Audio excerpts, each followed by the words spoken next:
Nagbubukas ang kwento noong panahong 2003 nang matapos ng isang estudyante sa high school, si Sarah, ang kanyang araw ng klase.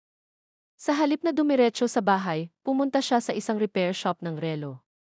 Ngayon ang kaarawan ng kanyang ama, kaya binalak niyang ayusin ang paborito niyang relo bilang regalo sa kaarawan. Ang mga sasakyan ng pulis ay humahampas sa tindahan na nakasanayan na ni Sarah dahil madalas ang mga insidente ng karahasan kamakailan. Gayunpaman, ang may-ari ng tindahan ay tila kinakabahan, naghahanda na magsara ng maaga.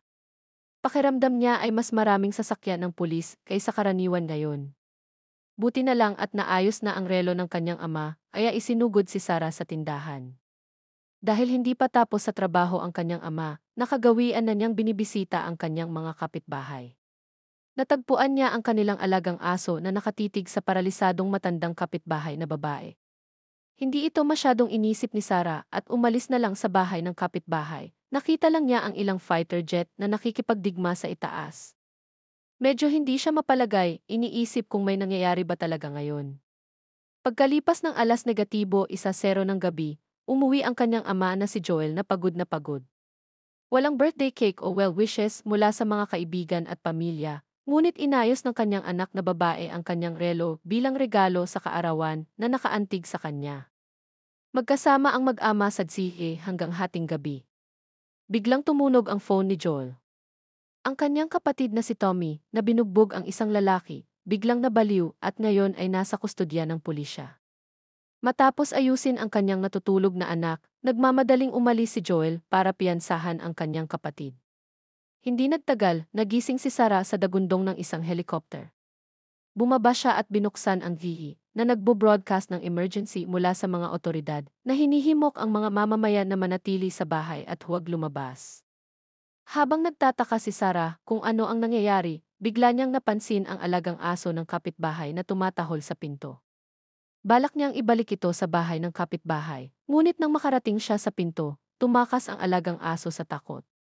Nang makita ang bukas na pinto ng bahay ng kapitbahay, kakaibang pumasok si Sarah sa loob at natuklasan lamang ang isang pool ng malagkit na dugo at ang humihingal na matandang kapitbahay sa malapit. Hindi alam ng takot na babae kung ano ang gagawin nang makarinig siya ng mahinang tunog sa hallway. Ito ay ang paralisadong kapitbahay na babae, dinidilaan ang dugo at ang kanyang bibig ay puno ng malambot na sangkap. Sa takot, umatras si Sarah at tumakbo patungo sa labas ng bahay. Sa pintuan, nakasalubong niya ang kanyang ama, nakababalik lang ng hindi inaasahan. Hinabol sila ng matandang babae. Walang pag-aalinlangan, pinatumba siya ni Joel gamit ang palakol. Natakot ang maliit na batang babae, ngunit napagtanto ng kanyang ama ang sitwasyon sa kanyang pagbabalik. Kaya inilagay niya ang kanyang anak na babae sa pickup truck at hinimok ang kanyang kapatid na itaboy. Sa ngayon, may mga nahawaang indibidwal sa mga lansangan at makikita ang mga sasakyan ng pulis na humahampas sa lahat ng dako. Ang isang nakaraang broadcast sa radyo ay nagbanggit ng isang posibleng impeksyon sa fungal na nagiging sanhi ng mga tao na mahulog sa isang galit na estado. Nagpasya si Joel na tumakas muna sa lugar. Ang mga tao ay patuloy na humihingi ng tulong sa highway, ngunit si Joel Did ay nagpatuloy na pinahinto ni Tommy ang kotse, kahit na ito ay para sa isang bata. Gayunpaman, nang malapit na silang umalis sa lungsod, nakatagpo sila ng napakalaking traffic jam. Walang pagpipilian si Tommy kundi lumihis sa kaparangan, ngunit ang daan sa unahan ay hinarangan din ng militar. Matapos maglibot-libot, ang grupo ay napunta sa isang maliit na bayan, ngunit mas malala pa ang sitwasyon doon. Ang mga kalye ay puno ng galit na galit, mga nahawaang indibidwal at tumatakas na mga tao, tulad nito ay ang katapusan ng mundo. Biglang bumagsak ang isang eroplano mula sa langit, bumagsak sa tabi ng kalsada at nagdulot ng napakalaking pagsabog. Nang magising si Joel, nalaman niyang nasugatan ang binti ng kanyang anak. Nahirapan siyang tulungan siya sa kalsada, ngunit isang out of control na sasakyan ng pulis ang bumangga sa kanila. Si Tommy, na nakulong sa dingding, ay naharang ng sumunod na apoy. Masyadong magulo ang sitwasyon, kaya sinabihan niya ang kanyang kapatid na umalis nang wala siya, at magkikita sila mamaya sa tabi ng ilog. Kaya't dali-daling dinala ni Joel ang kanyang anak patungo sa mga nayon. May mga nahawaang tao sa lahat ng dako, kumakain ng laman ng tao, at ang sitwasyon ay mas malala pa kaysa dati. Hindi nagtagal ay natarget ng mag-ama ang isang nahawaang indibidwal, at kinailangan ni Joel na tumakbo sa pinakamalapit na restaurant. Gayunpaman, ang taong nahawahan ay hindi kapanipaniwalang mabilis at walang humpay na hinabol sila. Nakatakas si Joel mula sa likurang pinto ng restaurant, at nang malapit na silang mahuli, isang putok ng baril ang umalingaw. Bumagsak sa lupa ang nahawaang tao, at dumaan pala ang isang nagpapatrolyang sundalo. Gayunpaman, nang makita ng sundalo ang nasugatan na si Sarah, kinabahan siya. Matapos kumonsulta sa kanyang mga superior sa pamamagitan ng kanyang walkie-talkie, itinaas niya ang kanyang baril at pinaputukan sila. Si Joel ay likas na gumulong kasama ang kanyang anak na babae upang maiwasan ang mga putok, ngunit sinubukan ng sundalo na lumapit para sa isa pang pagbaril. Biglang binaril ng isang tao mula sa likuran ang sundalo. Si Tommy ang dumating sa tamang oras. Sinuri ni Joel ang kanyang sugat na tinamaan lamang ng bala, ngunit hindi gaanong pinalad ang kanyang anak. Ang isang malaking halaga ng dugo ay dumaloy mula sa kanyang tiyan at siya ay humihinga ng husto. Si Joel ay sumigaw para sa kanila na pumunta kaagad sa ospital, ngunit si Tommy ay nakatayo lamang doon na mailuhang mukha dahil huminto na si Sarah sa paghinga. Fast forward 20 taon at ang sangkatauhan ay hindi pa rin nakakahanap ng lunas o bakuna. Ang hindi kilalang fungus ay nagdulot ng kalituhan sa Earth at ang mundo ay isa na ngayong post-apocalyptic na kaparangan. Ang mga otoridad ay maaari lamang magtatag ng mga quarantine zone, mga lugar na may mataas na konsentrasyon ng mga nakaligtas, paminsan-minsan ay tumatanggap ng mga tao mula sa ilang hanggat sila ay negatibo sa impeksyon. Gayunpaman, ang buhay sa loob ng mga quarantine zone ay kapansin-pansing nagbago. Ipinatupad ang mga mahigpit na batas, tulad ng hindi pag-istorbo sa utos at hindi pagpasok o pag-alis sa mga quarantine zone nang walang pahintulot. Ang sinumang mahuling lumalabag sa mga patakarang ito ay hahatulan ng kamatayan. Ang mga ordinaryong nakaligtas ay kailangang umasa sa kanilang paggawa upang makipagpalitan ng mga kredito. Si Joel, na nagtatrabaho bilang isang body carrier, ay maaari lamang makakuha ng sapat na mga kredito para sa 3 pagkain sa isang araw. Sa kabutihang palad, mayroon siyang sariling mga mapagkukunan upang makakuha ng ilang mga pampakalma na tabletas na ibinenta niya sa mga sundalong kulang sa tulog para sa karagdagang kita. Ngayon, ang kanyang pinakamalaking alalahanin ay ang kanyang kapatid na si Tommy, na 3 buong linggo nang walang anumang balita. Sinabi sa kanya ng supervisor ng watchtower na may utang kay Joel na ang huling mensaheng ipinadala ni Tommy ay ipinadala sa pamamagitan ng Costa Tower. Sa malupit, post-apocalyptic na mundong ito, patuloy na nagpupumilit si Joel para mabuhay, palaging nag-aalala para sa kaligtasan ng kanyang kapatid.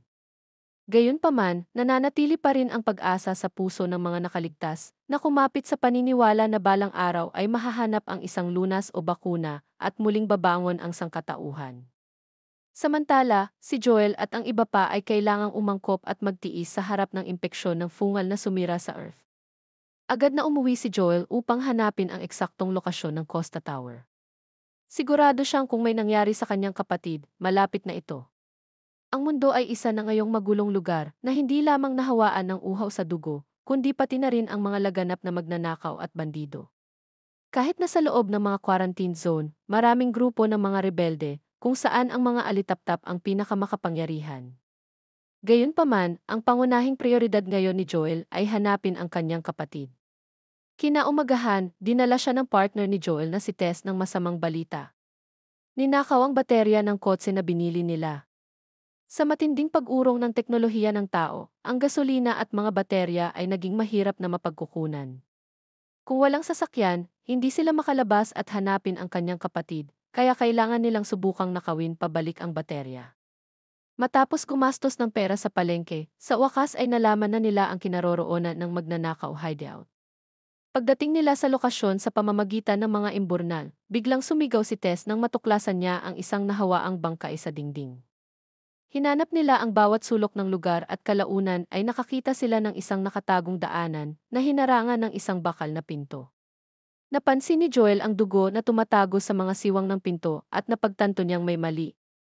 Sa pagbukas ng pinto, nakita nila ang isang koridor na puno ng mga bangkay, kabilang ang mga magnanakaw na kumuha ng baterya. Gamit ang flashlight, natuklasan ni Joel na nasira ang baterya. Pagkatapos ay nakarinig sila ng ilang paggalaw sa kailaliman ng koridor. Dalawang tao ang dahan-dahang sumusulong na sumusuporta sa isa't isa. Isang figura ang biglang sumugod na may dalang kutsilyo, at sa gulat ni Joel, ito ay isang binatilyo. Lumingon ang dalawang tao at nakahinga ng maluwag ang magkabilang panig. Nag-usap na sila noon. Ang mag-asawa ay walang iba kundi ang pinuno ng grupong rebelding Fireflies, si Marlene at ang kanyang kasama. Ninakaw ng mga magnanakaw ang baterya at sinubukang makipagkalakalan kay Marlene, ngunit sa halip ay pinatay sila. Malubhang nasugatan si Marlene at alam niyang dating sundalo si Joel, nag-propose siya ng deal. Sina Joel at Tess ay sasamahan ang isang batang babae sa base ng Firefly sa Massachusetts State House kapalit ng mga armas at baterya ng kotse. Sumang-ayon sina Joel at Tess na sulit ito. Ang destinasyon ay hindi malayo at sa pamamagitan lamang ng pagkuha ng mga gantimpala ay maaari pa silang makipagsapalaran upang hanapin ang kapatid ni Joel. Bago umalis, nakiusap si Marlene kay Joel, halos magmakaawa sa kanya na tiyaking ligtas na nakarating ang dalaga sa kanyang destinasyon dahil napakahalaga niya sa buong sangkatauhan. Kaya, ang batang babae, si Ellie, ay sumama kay Joel pabalik sa kanyang tahanan. Nagtataka si Joel tungkol sa kanyang pagkakakilanlan, ngunit si Ellie ay napakatalino at maingat, tumangging magbunyag ng anumang impormasyon tungkol sa kanyang sarili kahit na halos atakihin niya si Joel. Pagsapit ng gabi, ipinatupad ang curfew sa buong quarantine zone. Ginamit ni na Joel, Tess, at Ellie ang mga imburnal para lumabas ng zone. Malinaw na naranasan ang mga ganitong bagay, madaling iniiwasan ang mga nagpapatrolyang sundalo. Gayunpaman, habang dumadaan sa isang bahay, nakita sila ng isang sundalo na ilang sandali nang lumabas. Hindi nangahas si Joel na lumaban at masunuring sumuko. Habang susuriin na ng sundalo ang pagkakakilanlan at katayuan ng impeksyon ni Ellie, bigla siyang nanlaban. Ang pagkilos na ito ay nagpagalit sa sundalo. Naalala ni Joel ang isang katulad na eksena mula 20 taon na ang nakalilipas at kinasuhan ang sundalo, pinatumba siya ng sunod-sunod na suntok hanggang sa hindi na siya tumugon. Sa sandaling iyon, itinaas ni Tess ang detektor at sumigaw na si Ellie ay nahawaan. Ngunit desperadong ipinaliwanag ng batang babae na ang kanyang sugat ay 3 linggo na at hindi pa siya lumiliko. Hindi makapag-focus si Joel sa isyong ito dahil mas maraming sundalo ang darating sa lalong madaling panahon. Kailangan nilang umalis kaagad. Sa kabila ng kanyang mga alalahanin, dinala niya si Ellie mula sa quarantine zone at dinala siya sa isang ligtas na bahay sa ilang bago siya hinarap tungkol sa kanyang sugat. Inikot ni Ellie ang kanyang manggas na inihayag na bagaman siya ay nakagat, ang sugat ay hindi nahawahan. Sa una, si Marlene, ang rebeldeng pinuno ng Fireflies, ay may katulad na mga alalahanin at pinananatiling nakakulong si Ellie sa isang silid sa loob ng halos 3 linggo na sinusuri ang kanyang kalusugan araw-araw. Naniniwala si Joel na sa kalaunan ay magmumutat si Ellie at nagmumungkahi na isuko ang misyon at ibalik siya sa quarantine zone. Habang kumakain siya ng pinatuyong karne, naglabas si Ellie ng masarap na sandwich mula sa kanyang backpack na inihanda ni Marlene para sa kanya. Nang makita ito, naintriga si Tess at nagtanong kung bakit pinahahalagahan ni Marlene si Ellie dahil ang sandwich ay itinuturing na isang luxury item sa quarantine zone. Sa wakas ay isiniwalat ni Ellie ang layunin ng paglalakbay. Lumalabas na pagkatapos ng mga araw ng pagsusuri, natukoy ni Marlene na si Ellie ay immune sa impeksyon. Nagkataon, mayroong isang dalubhasa na nagtatrabaho sa isang lunas sa base ng Firefly. Kaya naman pinagkatiwalaan ni Marlene si Joel na dalhin si Ellie doon dahil baka siya ang susi sa paghahanap ng bakuna. Dahil napakahalaga ni Ellie sa Fireflies, tila garantisado ang gantimpala para sa escort mission. Sa wakas ay pumayag ang tatlo na ipagpatuloy ang kanilang paglalakbay sa base ng Firefly. Ito ang unang pagkakataon na nakita ni Ellie ang buong tanawin ng ilang. Sa kabila ng mga nasirang skyscraper, kitang-kita pa rin ang dati nilang karilagan. Sinabi ni Joel na ang base ay nasa tapat lamang ng kalye. Kahit na ang isang direktang ruta ay magiging mas mabilis, ito ay puno ng mga nahawahan, kaya pinili nilang lumihis para sa kaligtasan. Nagtataka si Ellie kung bakit wala pa silang nakikitang impeksyon. Napagtanto ni Tess na hindi pa nakapunta si Ellie sa ilang at nagtanong kung paano siya nakagat. Inihayag ni Ellie na nangyari ito sa isang selyadong mall sa loob ng quarantine zone, isang lugar na alam ni Tess na hindi limitado ayon sa mga otoridad. Sinulyapan ni Tess si Joel na para bang sinasabing hindi si Ellie ang masunuring batang babae na tila siya. Bigla silang huminto habang nakarinig sila ng mga peking ungol sa di kalayuan. Iniscan ni Tess ang lugar at hinihimok silang kumilos ng mas mabilis. Mabilis na nakarating ang grupo sa isang abandonadong gusali na dapat nilang madaanan upang marating ang kabilang bahagi ng kalye. Sa kabutihang palad, ang tubig ay hindi masyadong malalim. Si Ellie ay tumingin sa paligid sa pagkamangha habang ang isang kalansay ng tao ay biglang lumitaw. Nagmamadali si Joel upang matiyak na walang panganib bago payagan ang lahat na magpatuloy sa kanilang paglalakbay. Pagkatapos ay narating nila ang isang nakaharang na daanan kung saan si Tess ang nangunguna sa loob. Ang espasyo sa pagitan ng mga labi ay malaki na nagpapahintulot sa kanila na madaling dumaan sa mga hadlang at kalaunan ay makarating sa tuktok na palapag na bridge. Gayunpaman, nataranta sila dahil ang kalye sa unahan ay puno ng mabisyo, uhaw sa dugo na nahawahan na madaling makakita ng mga paggalaw sa loob ng malayong distansya na ginagawang imposibleng pumuslit ng tahimik. Naiwan na walang pagpipilian, si Joel at ang iba pa ay nagbago ng direksyon at pinili ang mas ligtas na lugar ng simbahan. Ang mga dingding dito ay natatakpan ng lantang fungus na posibleng magtago sa mga nahawahan. Hindi kumukuha ng anumang pagkakataon, lahat sila ay naglalabas ng kanilang mga armas. Bukas ang pangunahing pasukan ng simbahan at maingat na pumasok muna si Joel. Saan man magwawalis ang liwanag, may mga lantang nahawahan at fungus. Biglang lumitaw ang isang bangkay sa harap nila. Hulaan ni Joel na malamang na nakatagpo ng tao ang mga nahawahan sa labas at humingi ng kanlungan sa loob ng simbahan. Gayunpaman, naramdaman ni Ellie na may isang bagay at nagtataka kung paano namatay ang lalaki. Agad na binalaan ni Joel si Ellie na manahimik, huwag gumawa ng tunog. Maingat silang umakyat sa hagdan. Habang sila ay tumataas, lumilitaw na may maslantang fungus at bangkay na nagbibigay sa kanila ng pakiramdam na nasa isang magulong sementeryo. Hindi sinasadyang natapakan ni Ellie ang isang lantang braso, ang nagresultang kaluskos na tunog na naging sanhi ng pagkataranta ng lahat. Tumingin sila sa paligid, hinalinhan na hindi ito nakaakit ng anumang nahawahan. Sa sandaling iyon, ang pader malapit sa pinto ay biglang gumuho at ang mga bumabagsak na mga labi ay humaharang sa kanilang landas. Ang lahat ay humihinga, hindi nangangahas na gumawa ng tunog. Pumasok ang isang hunched figure at sinenyasan ni Joel na magtago ang lahat sa likod ng kabinet. Ang ganitong uri ng mga nahawahan ay sensitibo sa tunog, kaya hindi sila dapat gumawa ng anumang ingay. Ang buong bulwagan ay umaalingaw sa mga kakaibang ungol ng mga nahawahan. Nagmamadaling itinaas ni Joel ang kanyang baril at nagpaputok. Ngunit isa pang nahawa ang singil mula sa kadiliman. Mabilis silang naghiwalay sa kaguluhan, bawat isa ay nagtatago sa kanilang sarili. Maingat na iniiwasan ni Joel ang mga nahawahan at sa wakas ay nakita niya si Ellie. Nang malapit na silang umalis, hindi sinasadyang natapakan ni Joel ang basag na salamin sa lupa na umaakit sa mga nahawahan.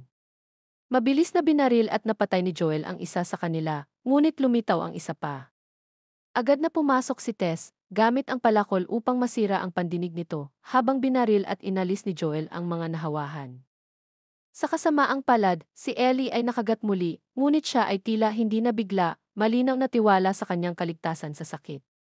Si Tess, gayunpaman, ay nasprain ang kanyang bukong-bukong sa panahon ng laban. Naabutan niya sina Joel at Ellie na humahanga sa tanawin at hinimok silang magmadali. Matapos dumaan sa lugar ng simbahan at tumawid sa kalye, sa wakas ay mararating na nila ang kanilang destinasyon. Nagtataka si Ellie tungkol sa malalim na hukay sa harap nila at huminto si Tess upang ipaliwanag na sanhi ito noong unang pagsiklab ng fungus. Lumipat ang eksena sa isang lungsod noong tag-araw ng 2003. Nag-aalmusal ang isang kilalang propesor sa mycology nang biglang dumating ang ilang sundalo sa restaurant at dinala siya sa isang lihim na laboratorio. Ang opisyal na namamahala ay hindi nag-aaksaya ng oras na ipakita sa kanya ang isang sample sa ilalim ng mikroskopyo. Mabilis na kinilala ito ng propesor bilang isang cordyceps fungus at nagiging seryoso kapag sinabi na ito ay nakuha mula sa katawan ng tao. Alam niya na ang cordyceps ay hindi mabubuhay sa loob ng mga tao. Nang walang paliwanag, dinala siya ng opisyal sa isang isolation room kung saan nakahiga ang isang bangkay. Saglit na sinuri ng propesor ang katawan at napansin ang mga marka ng kagat sa bukong-bukong nito. Binuksan niya ito, nakita niya ang lugar na puno ng fungus. Pagkatapos ay gumagamit siya ng mga forceps upang suriin ang loob ng bibig nito na naglalabas ng mga wriggling strands ng cordyceps fungus. Sa takot, ang propesor ay nagmamadaling lumabas ng lab, inabot sa kanya ng opisyal ang isang basong tubig at tiniyak sa kanya na manatiling kalmado. Ipinaliwanag niya na ang bangkay ay natagpuan ilang araw na ang nakalilipas sa isang pabrika ng harina, kung saan nakita ng mga saksi ang mga manggagawa na biglang nagngangalit, kumagat at pumatay ng ilang kasamahan. Nagsimulang manginig ang propesor na pagtantong kumalat na ang fungus. Dahil hindi pa ito natagpuan sa loob ng mga tao noon, walang mga antidotes o bakuna. Ang tanging paraan upang pigilan ito sa pagkalat ay ang ganap na sirain ang lungsod. Nang malaman ang pagsiklab, tinitigan ni Ellie ang missile crater sa kanyang harapan. Dahil lumaki siya sa isang quarantine zone, hindi niya maisip ang sakit at paghihirap na dinanas ng sangkatauhan sa mga unang yugto ng fungal outbreak. Naging maayos ang natitirang bahagi ng paglalakbay, at sa wakas ay dumating ang grupo ni Joel sa base ng Firefly. Hindi nangahas na pumasok ng walang ingat, siniyasat muna nila ang isang truck na nakaparada sa labas. Ang mga mansa ng dugo sa mga upuan ay nagbigay kay Joel ng masamang pakiramdam, at hindi nagtagal ay natuklasan niya ang isang bangkay ng tao sa ilalim ng mga gulong ng truck. Nagmamadaling kinalagkad ni Tess si Ellie papunta sa hall. Sa kanilang takot, natagpuan nila ang maraming bangkay sa sahig.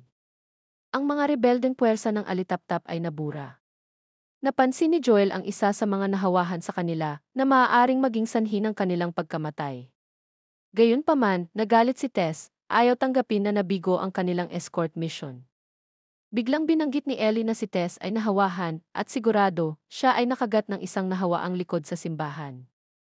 Ang fungus ay kumakalat sa loob niya, habang ang kagat ng sugat ni Ellie ay halos gumaling na nagpapahiwatig ng pagkakaroon ng mga antibodies sa loob ng kanyang katawan. Nabalisa si Tess at hinimok si Joel na dalhin si Ellie sa kanilang mga dalubhasang kaibigan dahil maaaring siya lang ang pag-asa na magkaroon ng bakuna. Sa sandaling iyon, biglang gumalaw ang isang nahawahan sa lupa. Sumugod si Joel at binaril ito. Ngunit ang fungus sa loob ng katawan ay dahan-dahan pa ring kumikislap, ang mga nahawaang malapit ay tila may nararamdaman at tumayo, umuungal ng malakas. Nakaramdam ng panganib si Joel at tumakbo palabas upang suriin para lamang makahanap ng isang kawan ng mga nahawaang naniningil patungo sa kanila. Itinulak ni Tess ang mga bariles ng gasolina sa loob ng bulwagan, nagkalat ng mga armas at bala sa buong sahig. Sinabi niya kay Joel na kunin si Ellie at umalis habang siya ay nanatili upang takpan ang kanilang pagtakas. Bagamat nag-aatubili si Joel, kinalagkad niya si Ellie patungo sa likurang pinto habang papalapit ang ungol ng mga nahawahan. Nagmamadaling inilabas ni Tess ang kanyang lighter. Sa kasamaang palad, ang mga nahawahan ay sumugod na at hindi niya sinindihan ang apoy dahil sa kanyang impeksyon na pansamantalang pumigil sa kanila sa pag-atake sa kanya. Sa wakas ay nagawa niyang sindihan ang apoy sa tamang oras. Sa labas ng gusali, pinanood ni na Joel at Ellie ang nagangalit na apoy na may mga mata na puno ng kalungkutan at pagkawala. Nawalan sila ng kasamang tulad nito dati na sumasalamin sa kalupitan ng post-apocalyptic na kaparangan. Mula nang mamatay siya, tahimik na si Joel dahil noon pa man ay iniisip niyang magiging babae si Tess na makakasama niya sa katapusan ng mundo. Naniniwala si Ellie na lahat ay may kanya-kanyang pagpipili ang gagawin at dapat tapusin ni Joel ang gawaing hindi pa natatapos ni Tess. Ang mga salitang ito ay tila gumising kay Joel na hinimok si Ellie na umalis kaagad.